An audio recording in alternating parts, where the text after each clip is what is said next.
अच्छा जी,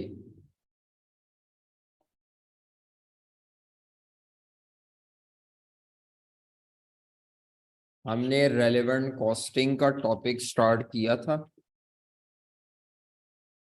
और हम रेलेवेंट कॉस्टिंग के जो रूल्स हैं, डिटेल्ड रूल्स, हम वो पढ़ रहे हैं। ठीक है, जो रेलेवेंट कॉस्टिंग के रूल्स हैं हम वो रीड कर रहे हैं। Rules of relevant costing.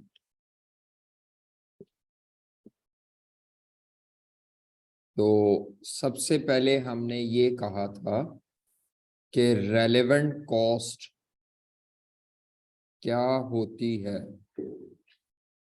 तो इस सवाल का जवाब देने के लिए हमने कहा हर वो कॉस्ट जिसमें 3 खूबियां पाई जाएं वो रेलेवेंट कॉस्ट है। पहली, फ्यूचर की कॉस्ट हो, कैश में पे करनी हो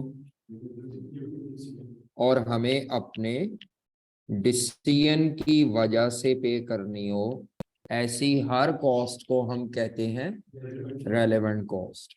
इसके बाद हमने कहा रेलेवेंट कॉस्ट की 4 टाइप्स होती हैं। कितनी टाइप्स होती हैं जी? कौन कौन सी आप बताइए भैया।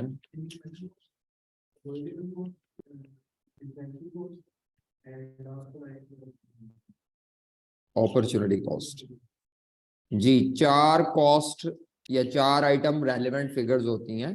इनमें से सारी कॉस्ट नहीं है, एक आधी इनकम भी है। तो हमने कहा था इंक्रीमेंटल कॉस्ट क्या होती है? डिसीजन की वजह से अल्हम्दुलिल्लाह जी, डिसीजन की वजह से हमारी किसी कॉस्ट में इजाफा हो जाए, ऐसा इजाफा जो डिसीजन की वजह से हो, एक्स्ट्रा अमाउंट को कहा जाता है इंक्रीमेंटल कॉस्ट।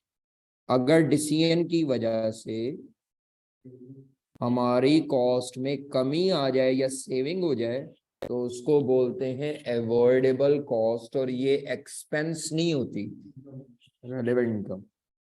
डिसीजन की वजह से किसी भी कॉस्ट में चेंज आ जाए तो उस चेंज इन द कॉस्ट को, डेल्टा चेंज को कहते हैं, डिफरेंशियल कॉस्ट कहते हैं। ठीक है, और डिसीजन की वजह से फ्यूचर में कोई भी cash benefit, future cash benefit compromise करना पड़ जाए, छोड़ना पड़ जाए, जाया चला जाए, ऐसे फ्यूचर कैश बेनिफिट लॉस्ट को हम कहते हैं अपॉर्चुनिटी कॉस्ट। इसके बाद बेटा हमने पढ़ा था कि 4 ऐसी कॉस्ट हैं या 4 ऐसी आइटम है जो कभी रेलेवेंट नहीं हो सकती। कौन कौन सी?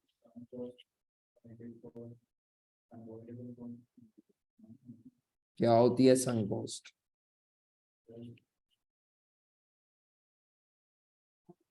बस बस बस हाँ, ऐसी कोई कॉस्ट जो पास्ट में आप ऑलरेडी इनकर भी कर चुके हैं और पे भी कर चुके हैं। ठीक है, तो जो पास्ट में पे कर चुके हैं, ऑलरेडी पेड।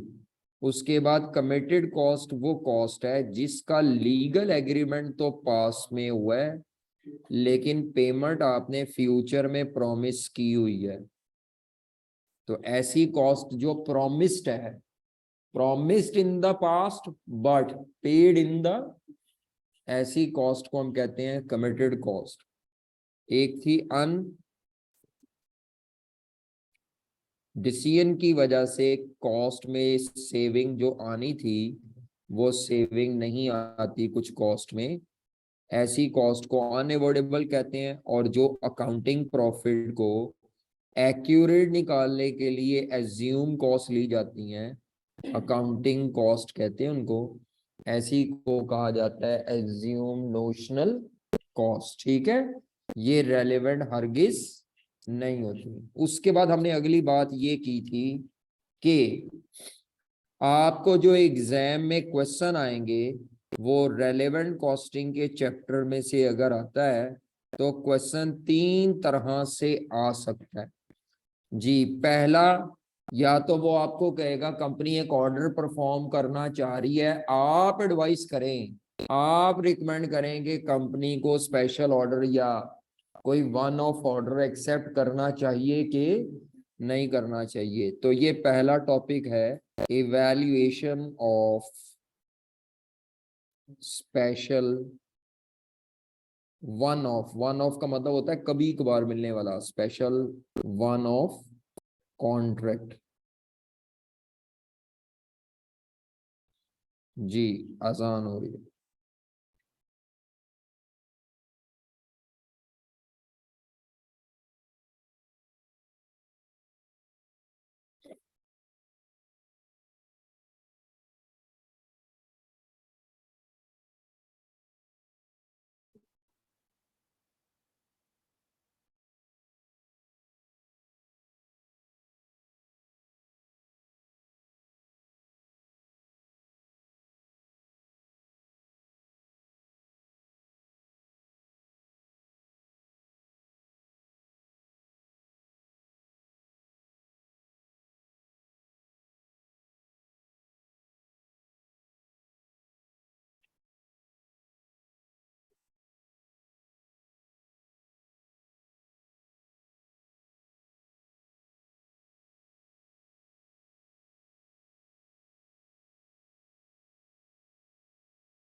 अच्छा जी, आ जाए। तो बिड प्राइस कह सकते हैं स्पेशल ऑर्डर की रेलेवेंट कॉस्टिंग से। Bid price mean sale price या मिनिमम बिड प्राइस। मैंने कहा था मिनिमम बिड प्राइस कह दे तो आपने इसमें हमेशा क्या निकालनी होती है, टोटल रेलेवेंट कॉस्ट और प्रॉफिट पोर्शन को इग्नोर करना होता है। ठीक है, ये रूल याद है हमें। अच्छा, जब सवाल आता है तो आप भूल जाते हैं, अभी वैसे जबानी कलामी पेपर पे तो याद होता है आपको। नेक्स्ट आ जाए जी। इसके बाद हमने डिटेल्ड रूल्स पढ़ना शुरू किए थे। तो डिटेल्ड रेलेवेंट कॉस्टिंग के जो रूल्स हम पढ़ रहे हैं, तो हमने ओवरहेड्स का रूल पढ़ लिया हुआ है। हाँ जी, ओवरहेड्स कॉस्ट का रूल पढ़ लिया हुआ है, पढ़ लिया हुआ है।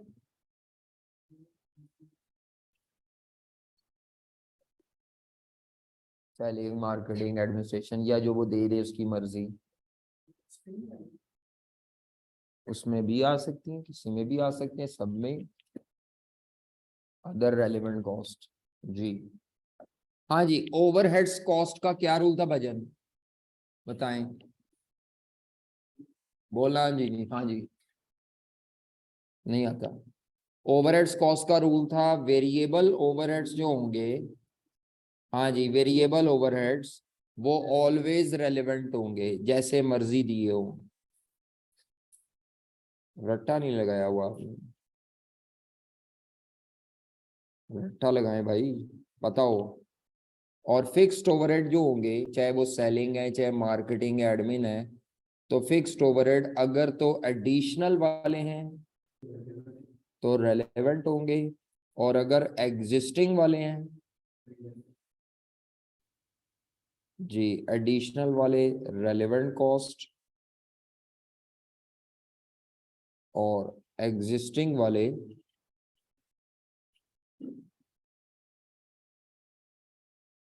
एग्जिस्टिंग फिक्स्ड ओवरहेड, ये इररेलेवेंट होंगे।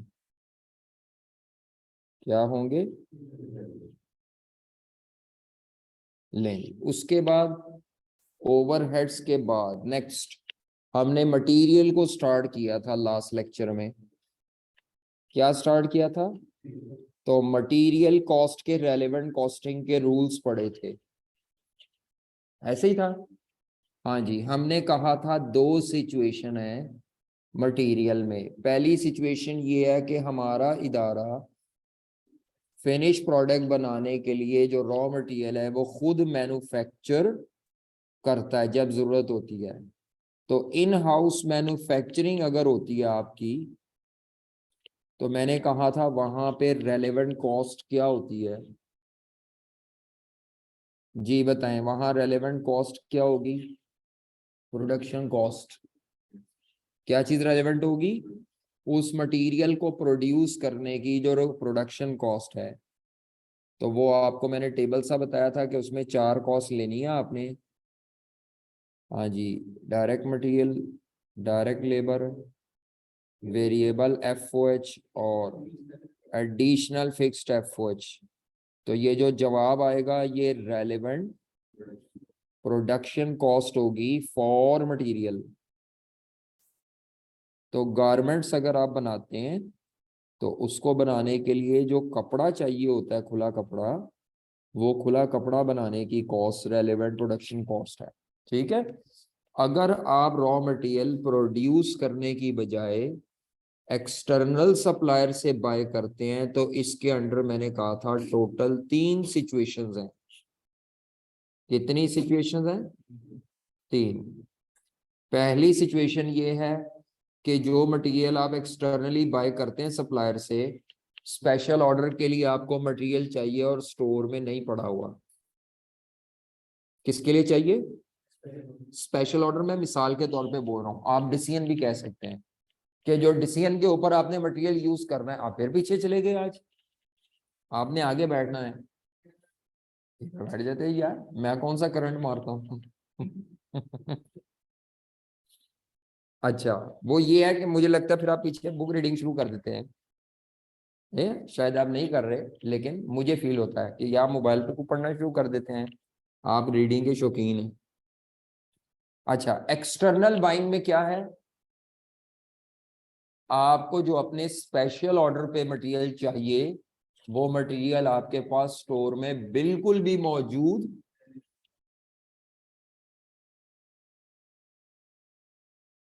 तो मटेरियल इज नॉट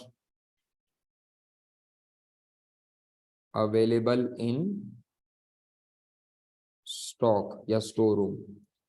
अगर ऐसा हो कि वो आपको कह दे कि मटेरियल बिल्कुल भी नहीं है, बल्कि जब जरूरत पड़ती है आप मटेरियल को परचेज कर लेते हैं, तो यहाँ पर आपको अपने स्पेशल ऑर्डर के लिए मटेरियल कहाँ से लेना पड़ेगा?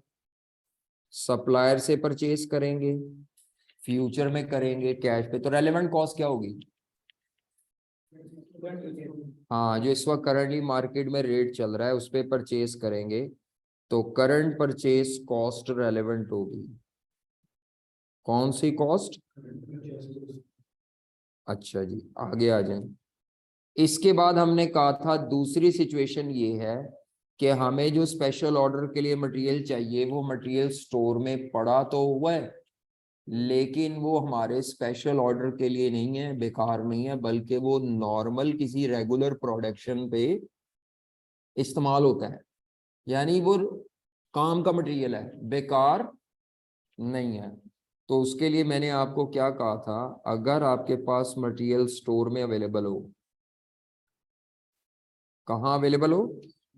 स्टोर में या स्टॉक में अवेलेबल हो, और उसका रेगुलर यूज भी हो, तो आप रेगुलर या फ्रीक्वेंट यूज भी कहते हैं उसको। क्या कहते हैं उसको? फ्रीक्वेंट या कॉन्टिन्यूस यूज। 3 नाम बोलेगा। Regular use, continuous use, frequent, मतलब बार बार इस्तेमाल होता है आपकी रेगुलर प्रोडक्शन पे। ठीक है, 3 अल्फाज क्या है? रेगुलर यूज, फ्रीक्वेंट यूज या कॉन्टिन्यूस यूज। तो मटेरियल स्टोर में पड़ा है, स्पेशल ऑर्डर के लिए नहीं पड़ा हुआ, वो आपकी नॉर्मल प्रोडक्शन में यूज होता है। तो अगर आपके पास स्पेशल ऑर्डर आता है तो आप अपनी नॉर्मल प्रोडक्शन को डिस्टर्ब कर देंगे या नहीं करेंगे? मैंने कहा था हम अपनी नॉर्मल प्रोडक्शन को डिस्टर्ब, स्पेशल ऑर्डर के लिए मटेरियल हम सप्लायर से क्या करेंगे? परचेस करेंगे। किससे परचेस करेंगे? और उस केस में जो आपको कॉस्ट पड़ेगी जी, करंट परचेस कॉस्ट आपकी रेलेवेंट होगी, क्योंकि जब आप सप्लायर से खरीदेंगे हैं चलते हैं। हाँ जी, जब आप सप्लायर से खरीदेंगे तो आपकी परचेस कॉस्ट रेलेवेंट होगी। ये दो सिचुएशन हमने कल की थी, इस पर आपको एग्जांपल्स दी थी, तो वो बाद में डिस्कस करते हैं, पहले रूल मुकम्मल कर लें। तीसरी सिचुएशन इसमें जो है वो ये है कि हमारे पास मटेरियल स्टोर में पड़ा है जो कि गलती से हमने माजी में कभी जरूरत से बहुत ज्यादा खरीद लिया था और वो बिल्कुल बेकार पड़ा हुआ है स्टोर में। तो लिखें जी, material is available in stock and has no regular use, यानी वो किसी आपकी बिजनेस की जो रेगुलर नॉर्मल प्रोडक्शन है उस पे वो मटेरियल इस्तेमाल नहीं होता। मसलन हमारे इदारे की 4 प्रोडक्ट हैं, उन चारों प्रोडक्ट में वो रूटीन में इस्तेमाल नहीं होता। तो इसकी आगे टोटल फर्दर 4 सब सिचुएशंस बनती हैं, यानी इस सवाल के आगे 4 जवाब है कि मसलन हमारे पास एक मटेरियल स्टोर में पड़ा है, उसका कोई इस्तेमाल नहीं, तो पाई ओदा की करना है। हाँ, स्पेशल ऑर्डर पे वो यूज हो सकता है, तो स्पेशल ऑर्डर के अलावा उसके 4 इस्तेमाल हैं जो मैं यहाँ नीचे लिखने लगा हूँ। तो इसकी कितनी सिचुएशन है टोटल? 4। इन चारों में से कोई एक होगी या शायद चारों में से ही ना हो, तो इसके 4 वो हैं जी। वो जो पिछली एमएफए की क्लास है उसकी हाजिरी का क्या किया है? अच्छा, इसलिए वो भाग गया आज, जो भी शादी का कह के गया था और ला के नस गया है। गोली बात है, बच्चे उनको पता है अब इन्होंने कॉल अम्मी अब्बू को करनी है, तो अम्मी अब्बू नु ऑल इज वेल दी आवाज आने वास्ते वो प्रॉक्सी ही लाई जाएंगे।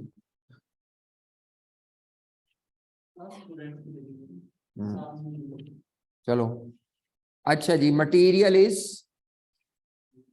Available in stock and has,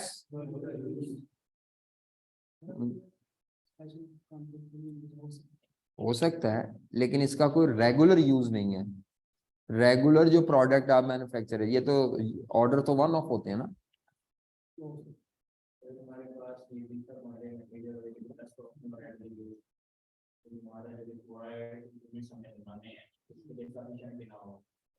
बताते हैं क्या करना है। अच्छा, इसकी आगे से 4 सिचुएशन है, कितनी? लिख लें वो चारों पहले, फिर ट्रीटमेंट करते हैं ताकि जो इनका सवाल है शायद उसमें कवर हो जाए। No other use and no scrap, वो मटेरियल जो हमारे स्टोर में पड़ा हुआ है 2 साल, मैं कहता हूँ जी समझाने के लिए, 2 साल से पड़ा हुआ है, उसका कोई और ना रेगुलर यूज है ना कोई अदर यूज है, ऑर्डर पे हो सकता है बस, मान ऑर्डर फिलहाल छोड़ दे भी, ना वो स्क्रैप हो सकता है। दूसरा केस क्या है? Can be sold as scrap,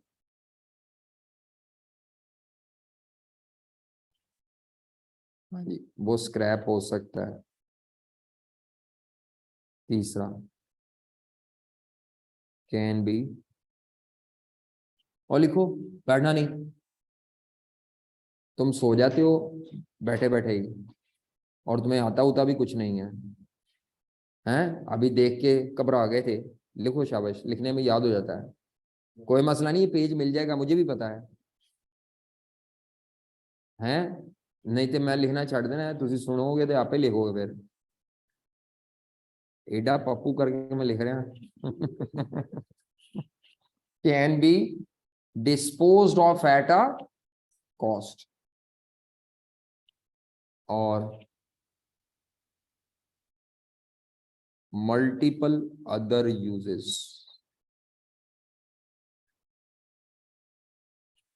multiple other uses. ले, ये चार इसमें सिचुएशंस हैं, एक एक को डिस्कस करते जाते हैं, तो इसके बाद ये मटेरियल की रेलेवेंट कॉस्ट मुकम्मल हो जाएगी।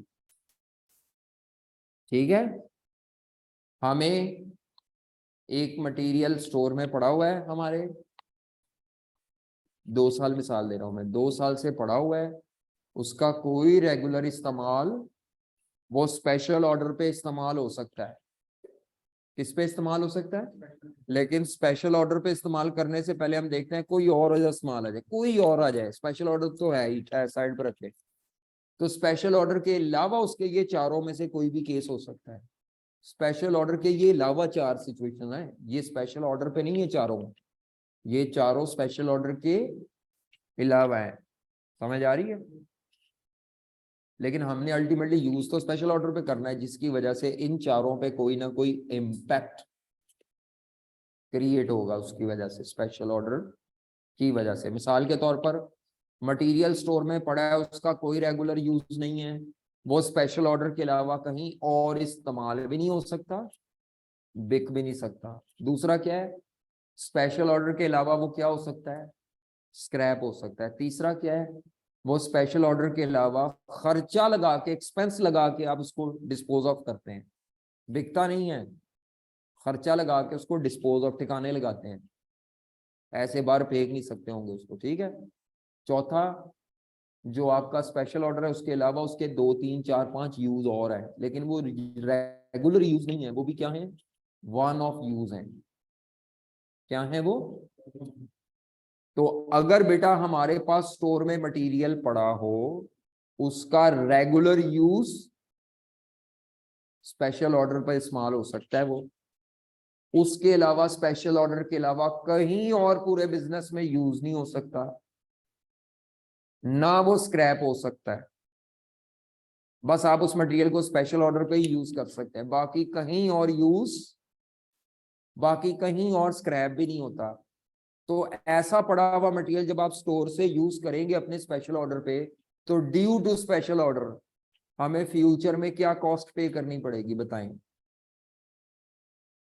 हमें फ्यूचर में ऐसे मटेरियल को स्पेशल ऑर्डर पे यूज करने की वजह से क्या फ्यूचर में कॉस्ट देनी पड़ेगी, कैश में क्या देनी पड़ेगी, ड्यू टू डिसीजन? बताएं जी मुझे, आपके ख्याल से आपको क्या कॉस्ट पे करनी पड़ेगी जी? स्क्रैप भी नहीं हो सकता, वो कुछ नहीं हो सकता।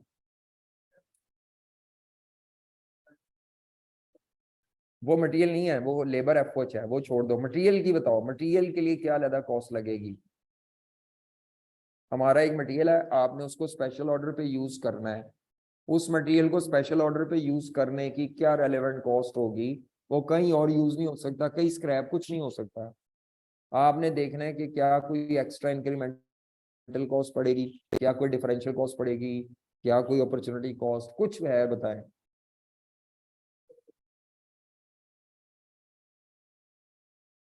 उसी तरह का मटेरियल जो आज मिल रहा है, देखें जो स्टोर में हमारे पड़ा हुआ मटेरियल है वो काम का था, ये बेकार था। तो जब कोई चीज बेकार आपके हाथ में होना, तो फिर बाजार से लेने का तो आप सोचते ही नहीं। आम जिंदगी में आप क्या कहते हैं, यार ये पड़ी हुई हैं चीजें और ये 2 साल से पड़ी हुई है, तो इससे जान छुड़ाओ, ना कि नवी चौक के बाजारों ले आओ। ऐसे ही होता है ना। तो जब कोई चीज काम की ना हो तो नई लेकर आएंगे, कि पुरानी से भी जान छुड़ाएंगे? इसीलिए जो बाजार में चीज बिक रही है, जो उसकी परचेज प्राइस है, आप ज्यादा भी होगी, दूसरा आपको लेने की जरूरत ही नहीं, आप तो पुरानी वाली से जान छुड़ाने को फिर रहे हैं, 2 साल से संभाली हुई है? उसकी डिस्पोजल पे पैसे, वो तो एक अलग तीसरा केस है डिस्पोजल वाला, क्या सेव हो गई, कैसे? वो तो हाँ, इस केस में बताओ क्या है?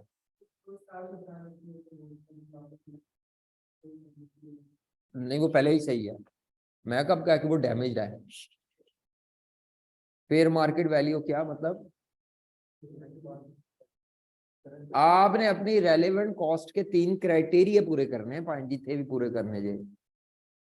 फेयर मार्केट वैल्यू में तो कैश नहीं दे रहे आप, वो तो कागजी की रकम है कि जी आपका मटेरियल इस वक्त जो आपके पास है उसी तरह का बाजार में मार्केट में इतने का मिला, और पॉइंट उसी के नहीं ना ले रहे, आपको कैश देना पड़ रहा है।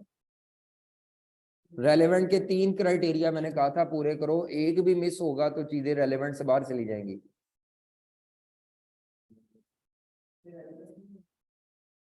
क्या चीज? हाँ जी बिल्कुल ऐसे ही है।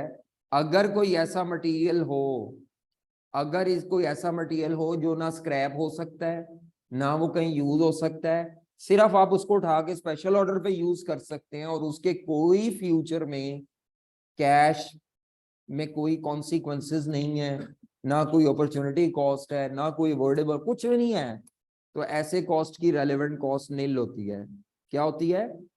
नील। नील का मतलब होता है एक्स्ट्रा कुछ नहीं पे करना पड़ा आपको। नील एक्स्ट्रा कॉस्ट का मतलब है हमें कोई एक्स्ट्रा कैश पेमेंट नहीं करनी पड़ी ऐसे मटेरियल के लिए। ऐसे केस में आप वो मटेरियल जब कॉन्ट्रैक्ट पे यूज करोगे तो उसकी रेलेवेंट कॉस्ट के सामने डैश डाल दोगे, जीरो। रेलेवेंट कॉस्ट जीरो भी हो सकती है। जीरो का मतलब होता है कोई एक्स्ट्रा कैश आपको पे, हाँ, लेकिन जिस प्राइस पे आपने उसको खरीदा था ना ओरिजिनली 2 साल पहले, वो price accounting point of view से तो ठीक है, लेकिन डिसीजन मेकिंग रेलेवेंट पे चलती है, जिस वजह से 2 साल पुरानी जो उसकी परचेज प्राइस थी वो हम नहीं लेंगे। ठीक है? क्यों? उस प्राइस में संक होने का मसला है, संक कॉस्ट है वो। Original purchase price of inventory हमेशा संक कॉस्ट है, क्योंकि माजी में खरीदी थी, माजी माजी माजी, हमें चाहिए मुस्तकबिल। Original purchase cost of inventory is always sunk cost. दसो जी।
हाँ भाई जो आवाज आ रही है?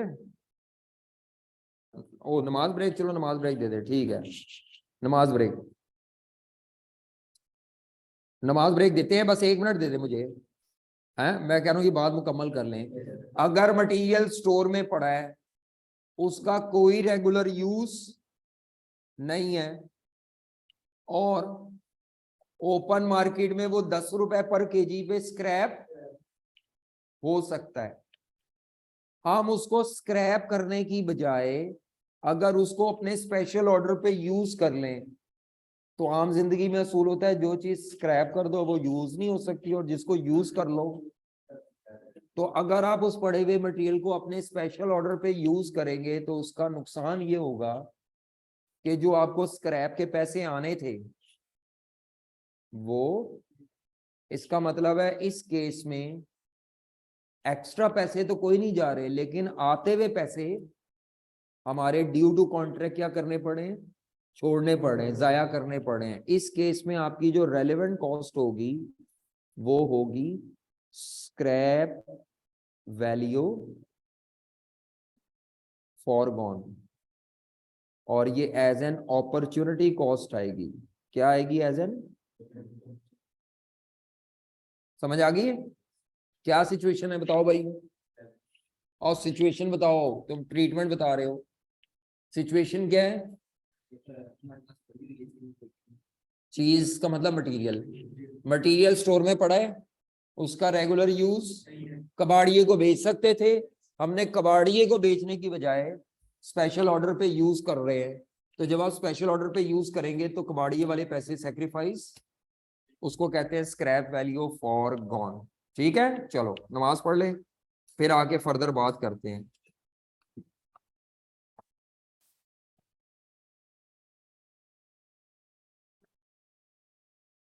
देखो,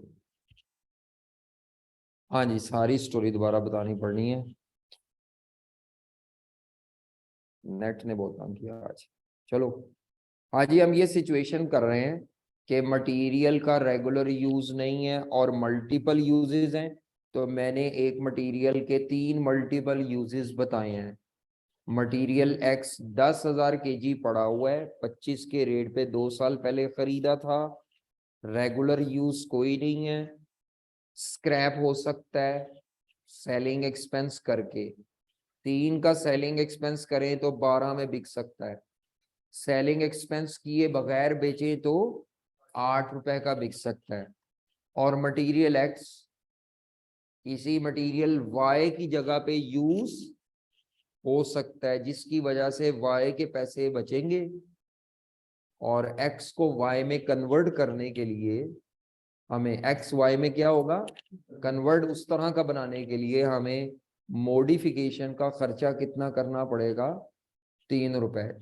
तो ये मटेरियल की 3 अपॉर्चुनिटीज हैं। कितनी अपॉर्चुनिटीज हैं?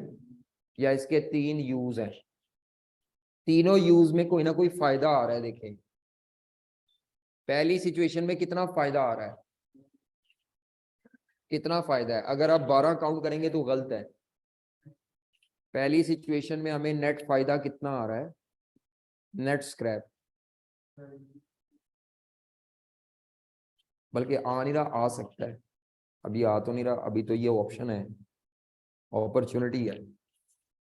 दूसरी सिचुएशन में अगर हम 3 का खर्चा करके 12 का बेचे तो 9 का फायदा, और अगर इस केस में कितना फायदा है? 8 रुपए का फायदा।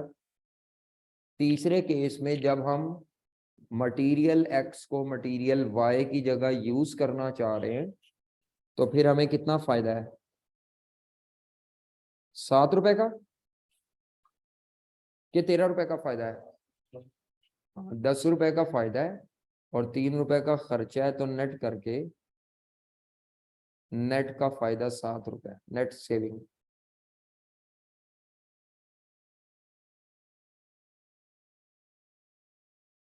अब आप ये तीनों नहीं कर सकते, इन तीनों में से कोई ये करना है अपने। हमारी डिसीजन मेकिंग का असूल है, जब भी 2 से 3 कॉस्ट कंपेयर की जाएंगी, क्या की जाएंगी? तो हर इदारे की कोशिश होती है cost should be minimize, cost should be. तो अगर आप कॉस्ट को कंपेयर करके उठाना चाह रहे हैं ना कोई एक, तो उनमें से सबसे छोटी वाली कॉस्ट उठानी है। और अगर फायदों को कंपेयर कर रहे हैं, बेनिफिट्स को कंपेयर कर रहे हैं, तो बेनिफिट शुड बी मैक्सिमम, ये हमें इकोनॉमिक्स ने बताया है। Utility should be maximize, cost should be minimize. अब आप में से कुछ लोगों ने इकोनॉमिक्स की एग्जाम्शन ली होगी तो उनको नहीं पता होगा लेकिन एक कॉमन सेंस है, आमदन ज्यादा लेना चाहता है इंसान, खर्चे तो कॉस्ट में से कम उठाते हैं डिसीजन मेकिंग में, और बेनिफिट्स में से, तो अब यहाँ कॉस्ट है बेनिफिट्स है, 9 रुपए का फायदा, 8 रुपए का फायदा। अगर इन तीनों में से कोई एक अपॉर्चुनिटी में परफॉर्म करना चाहूं तो कौन सी करूंगा? ये वाली, ये बेस्ट अपॉर्चुनिटी है। यानी मेरे जो पड़ा हुआ मटेरियल है, इसकी ये जो 25 रुपए है ना, ये 2 साल पुरानी कॉस्ट, ये संक है। जो मैंने 2 साल पहले खरीदा था ना जिस कॉस्ट पे, ये क्या है? तो 10,000 kg 25 पे जो पड़ा था, इस 25 को तो इग्नोर करना है, 10,000 kg को मैं अगर बेचना चाहूँ तो मैं 9 रुपए का बेचूंगा। बाकी अपॉर्चुनिटीज क्यों नहीं मैं कर रहा एग्जीक्यूट? क्योंकि वो बेस्ट अपॉर्चुनिटीज। अब मैं आपसे कहता हूं कि नहीं, मैं तो इसको स्पेशल ऑर्डर पे यूज करना चाह रहा हूं, और मुझे अब बताओ इसकी रेलेवेंट कॉस्ट क्या होगी। ये पूरे का पूरा 10,000 kg मैं यूज करना चाह रहा हूं स्पेशल ऑर्डर पे। तो अब मुझे बताओ कि अगर मैं 10,000 kg मटेरियल, जिसको मैं ये बेस्ट अपॉर्चुनिटी पे प्लान करके बैठा हुआ हूं, अगर मैं इसको 9 रुपए के हिसाब से बेचने की बजाय यूज कर लूं तो क्या होगा? जी, वो जो आपको 9 रुपए के हिसाब से 90,000 का स्क्रैप मिलना था, वो हमें सेक्रीफाइस करना पड़ जाएगा due to this special order. समझ आई मेरी बात? यानी मैं बताना क्या चाह रहा हूं कि जब किसी मटेरियल के मल्टीपल यूज होते हैं ना, तो उनको कंपेयर करते हैं। उन सब में से जो बेस्ट अपॉर्चुनिटी वाली ऑप्शन होती है, आपको उसका बेनिफिट सेक्रीफाइस करना पड़ेगा। किसका बेनिफिट सेक्रीफाइस करना पड़ेगा? ऑल अपॉर्चुनिटीज का नहीं, हाईएस्ट अपॉर्चुनिटी का जो बेनिफिट आप लेने जा रहे थे वो सेक्रीफाइस होगा। ये कहां से चले गए? ये तो बेस्ट हो ना होने की वजह से निकल गए। ये क्यों इग्नोर हुआ है? बेस्ट नहीं था, ये क्यों इग्नोर हुआ है? ये क्यों टेकअप किया है? क्योंकि ये बेस्ट अपॉर्चुनिटी है, हमने इसको करना था। स्पेशल ऑर्डर की वजह से ये बाकी दो कॉम्प्रोमाइज नहीं हुई, बेस्ट वाली कॉम्प्रोमाइज होगी। Is it clear? तो जब किसी मटेरियल का रेगुलर यूज ना हो, लेकिन इसके अदर मल्टीपल यूज हैं, 2 है, 3 है, 4 है, 5 है, 8 है, जितने भी हैं, तो आपने तमाम यूजेस के जो बेनिफिट्स हैं उनको कंपेयर करना है, और उनमें से स्पेशल ऑर्डर की वजह से जो बेनिफिट ऑफ बेस्ट अपॉर्चुनिटी होगा, हायर बेनिफिट वाली अपॉर्चुनिटी, उसको फॉरगॉन किया जाएगा। तो benefit of best opportunity foregone, वो हमारी अपॉर्चुनिटी कॉस्ट होगा। सारी अपॉर्चुनिटीज का बेनिफिट नहीं, बेनिफिट ऑफ बेस्ट अपॉर्चुनिटी कैसे देखते हैं?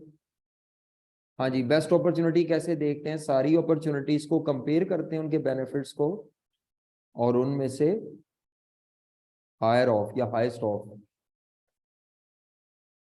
सारी अपॉर्चुनिटीज को कंपेयर करके बेनिफिट्स वाली उनमें से जो हायर ऑफ होती है वो बेस्ट होती है। ठीक है कि नहीं समझ आ रही? जी, अच्छा जी, आपका क्या सवाल है भाईजान? जी, हम इसमें फर्स्ट में तो 9 प्लस क्या आएगा? अगर हम इसको स्क्रैप करते हैं, सेलिंग एक्सपेंस करने के बाद बेचते हैं तो 9 रुपए पर केजी स्क्रैप है जी। ठीक है, और अगर हम इसको यूज कर लेते हैं तो ये हमारी वैल्यू कॉस्ट है। हाँ जी, लेकिन ये जो मटेरियल वायर हम यूज कर रहे हैं, तो ये 7 रुपए हमारी सेविंग है, but at the same time हम नहीं, मैं बताता हूँ। जब ये तीनों ऑप्शन आप कंपेयर कर रहे हैं तो ये तीनों म्यूचुअली एक्सक्लूसिव हैं, तीनों एट अ टाइम नहीं हो सकती थी। इन तीनों में से कोई एक काम होना था। लेकिन अगर हम तीसरा काम करेंगे, तीसरा तब करेंगे जब ये फायदा अगर फॉर एग्जांपल 13 रुपए होता, फिर ये नहीं करना था।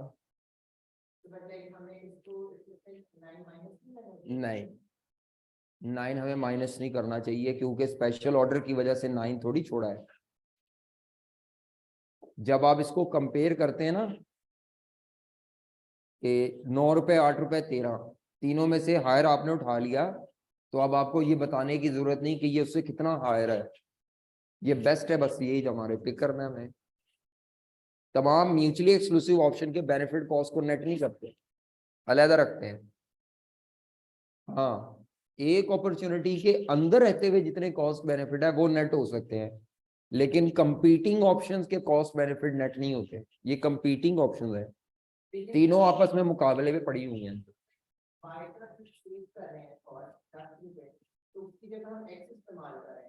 हाँ, तो x तो फिर वहां पे माइनस नहीं होना चाहिए। कैसे बताएं?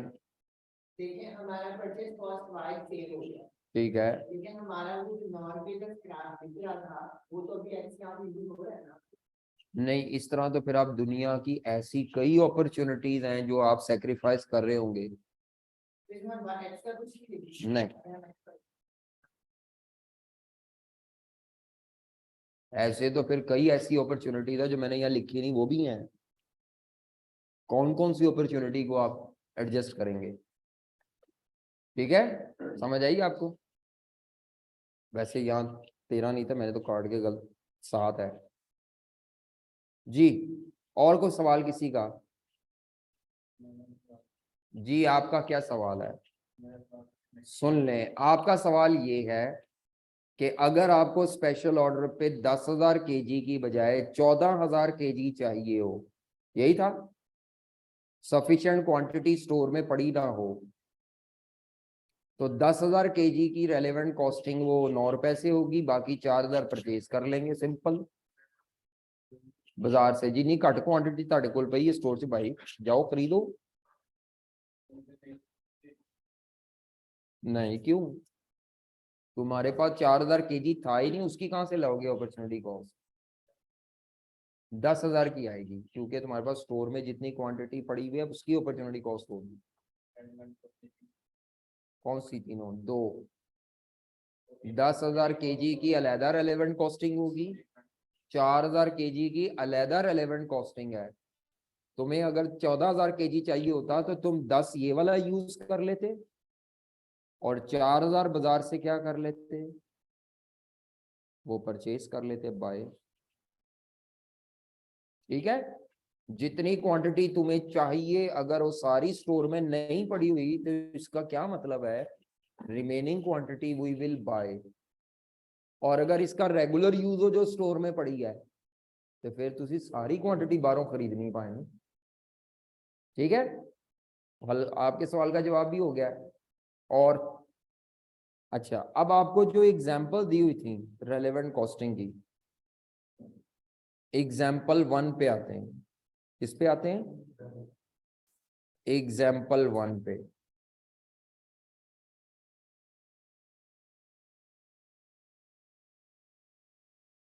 हाँ जी, एग्जाम्पल। तो मेरे साथ आपने ये सॉल्व नहीं करनी, बस आप देखें और फॉर्मेट की कोई कैद नहीं, जैसे मर्जी सॉल्व करें, एरो में करें वो लाइनों में करें। मैं जरा इंग्लिश ज्यादा लिखता हूँ, इंग्लिश लिखने की जरूरत नहीं, आपने तो बस क्वांटिटी इनटू प्राइस करना है, क्वांटिटी इनटू। लेकिन मैं बीच में जगह जगह इंग्लिश लिखूंगा ताकि आपको रूल रियलाइज करा सकूं और आपको जरा याद भी हो जाए।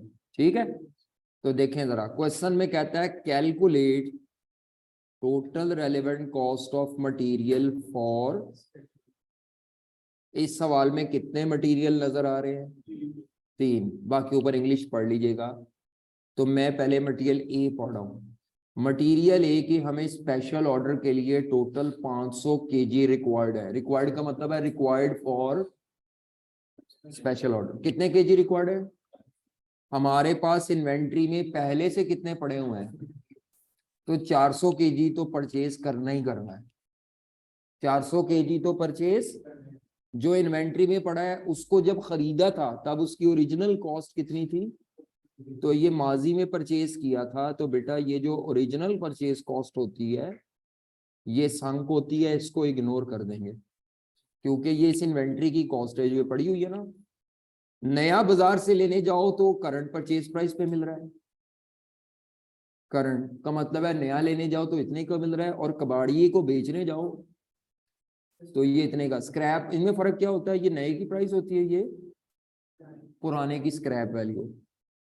मटेरियल ए के बारे में नोट फौरन नीचे पढ़ना है, ये जब इन्वेंट्री आ जाए फौरन नीचे नोट पढ़े, तो उसने लिखा हुआ है material A is regularly used by the company इन। इस लाइन का मतलब है कि ये जो 100 kg पड़ा है ये बेकार नहीं है, ये आपकी नॉर्मल प्रोडक्शन में इस्तेमाल होने के लिए पड़ा हुआ है। तो स्पेशल ऑर्डर की वजह से हम अपनी नॉर्मल प्रोडक्शन वाले मटेरियल को डिस्टर्ब नहीं करते। अब होगा क्या, अपने स्पेशल ऑर्डर के लिए आप 500 का 500 सारा बाजार से लेंगे, 400 नहीं लेंगे। 500 पूरा बाजार से क्यों लेंगे? क्योंकि ये जो 100 पड़ा है ये बेकार। अगर वो कहते रेगुलर यूज नहीं है, फिर मैं इसको अपने स्पेशल ऑर्डर पे यूज करूंगा। जब उसने कह दिया ये रेगुलर यूज का है, तो इसका मतलब है इसको छेड़ना नहीं। आप अपने स्पेशल ऑर्डर के लिए सारा मटेरियल कहां से लाएंगे? मार्केट से। तो मटेरियल ए की रेलेवेंट कॉस्ट क्या होगी?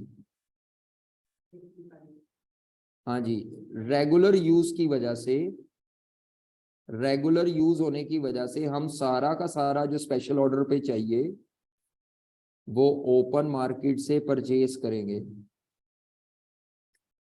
तो आ जाएगा 27,000, ये आंसर है। लेकिन ये आंसर कौन से मटेरियल का है? ए का। समझ आ रहा है? अब आते हैं मटेरियल बी की तरफ। कौन सा मटेरियल है? कहता है मटेरियल बी में 400 केजी चाहिए, जिसमें से 250 केजी स्टोर में पड़ा है। तो खरीदना कितना पड़ेगा? 150 तो लाजमी खरीदना है। अब ये 250 केजी पड़ा हुआ इस्तेमाल करना है कि ये भी खरीदना है, तो नीचे पढ़ना पड़ेगा। वो कहता है ये 250 केजी के मुतालिक कहता है material be is no longer in use by the company. कहता है ये जो 250 केजी पड़ा हुआ है ये कंपनी के नॉर्मल यूज में, रेगुलर यूज में, जिसका मतलब है ये बेकार पड़ा हुआ है, बेकार है। इसको आप चाहें तो अपने स्पेशल ऑर्डर पे यूज कर सकते हैं। कहता है and has no alternative use. इस 250 केजी का कोई यूज नहीं है। हाँ, लेकिन इसको अगर हम कबाड़िए को स्क्रैप करना चाहें तो ये स्क्रैप हो सकता है। कितने का स्क्रैप हो सकता है? समझ आ रही है बात आपको? इसका मतलब क्या हुआ? हमें टोटल कितने केजी चाहिए? हमें टोटल कितने केजी चाहिए? 400 केजी। वैसे मैं अब लिख रहा हूं, बाकी आपकी मर्जी, जैसे मर्जी लिखें। इसमें से 250 केजी पहले से स्टॉक में पड़ा हुआ है, तो हम ये स्टॉक से यूज करेंगे, पड़ा हुआ यूज करेंगे, क्योंकि नॉन रेगुलर यूज का है। और परचेज कितना करेंगे? बाकी 150 केजी।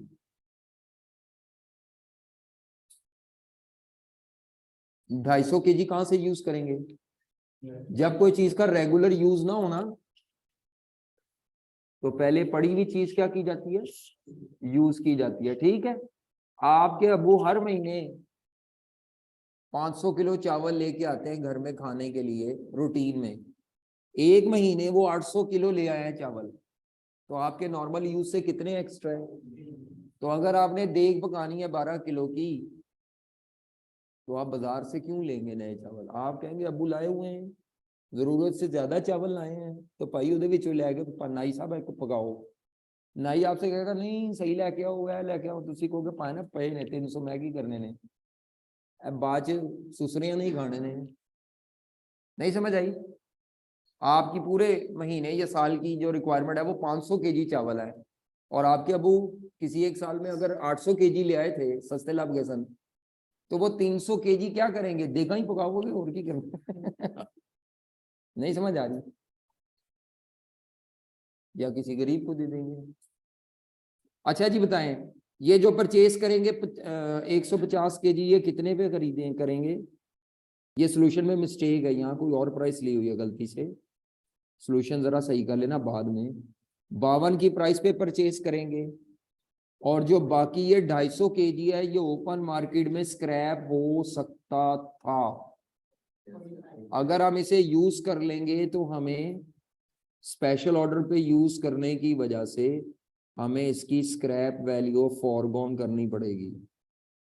ये इंग्लिश लिखने की जरूरत नहीं, मैं आपके लिए लिखता हूं ताकि आपको पता चले कि ये मैंने स्क्रैप वैल्यू फॉरगॉन लिया है, और ये मैंने परचेज कॉस्ट क्यों लिया है, क्योंकि हम पड़े हुए में से यूज नहीं करें। कितना आता है ये जवाब? और ये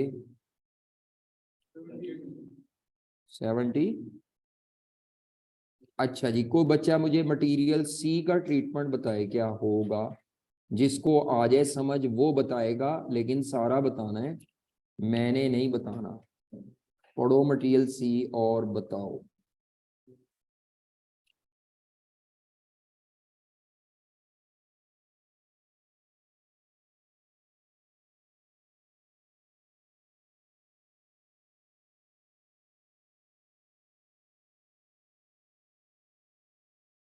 जिसको समझ आ जाए वो बता दे, हाथ खड़ा करके वो बता दे सर जी मैं बता सकता हूँ। तो मटेरियल सी का क्या ट्रीटमेंट है?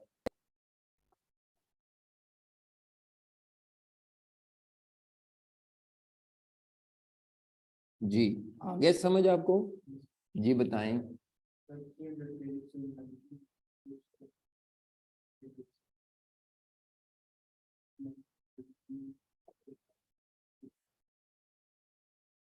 वो कितने पे खरीदेंगे? गलत, दोबारा सोचें। जी जनाब, जी जी जी।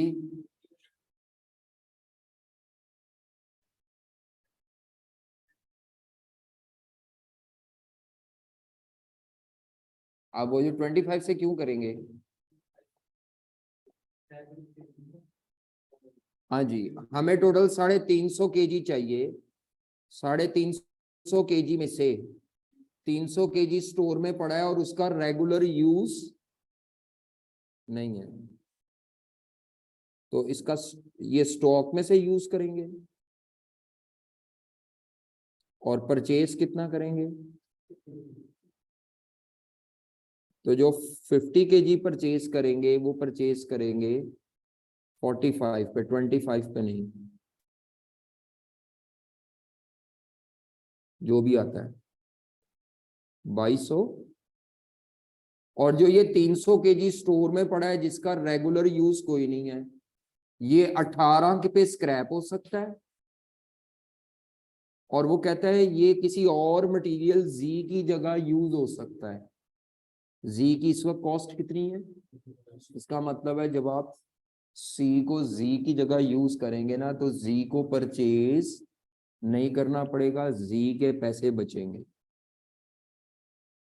कितने पैसे जी के बचेंगे? 25। तो ये दो अपॉर्चुनिटीज हैं, दोनों में से जो बेस्ट अपॉर्चुनिटी है वो सेक्रीफाइस होगी ड्यू टू स्पेशल ऑर्डर। तो ये 25 रुपए पर KG as an opportunity cost आएगा। एज एन क्या आएगा? तो कितना जो भी है 7000। कंपेयर करें दोनों में से 18 का स्क्रैप भी फायदा है, यूज इन जी की वजह से जी के पैसे जो बच रहे हैं वो भी फायदा है। दोनों फवायद में से जो बेस्ट फायदा है वो अपॉर्चुनिटी कॉस्ट है। अब इसका ठीक है। अब आपने सारी एग्जांपल घर से खुद करके लानी है कल, इसकी मटेरियल की जो नहीं भी दी थी ना कल, वो भी करनी है आज। एग्जाम्पल नंबर 2 से शुरू होना है आपने और 12 तक जाना है। कल डिस्कस करेंगे, कल बताएंगे कल सारी। अब बस आज इतना ही, ठीक है? जो हो जाए ठीक है, जो ना हो छोड़ा ना। नहीं ना, आप ना देखे सोल्यूशन करके देखे, नहीं हो रहा तो छੱਡ दो बस। ऐसा वो कल बताना जो अजीब सी एजम्पशन है वो कैसे लेनी पड़ रही है? ये दूसरी अकाउंटिंग है ही नहीं, ये है ही डिसीजन मेकिंग। कल बता देंगे आप कहते हो मैं कह दूं तो सर उसी दिन बता रहे हैं बस। हाँ जी, अटेंडेंस लाओ दिखाओ। आप कहते हैं कि मैं इधर बताऊं और सर अगले दिन ना कराए, उसी दिन करा दें, तो कुछ नहीं होता। वो सर दी भी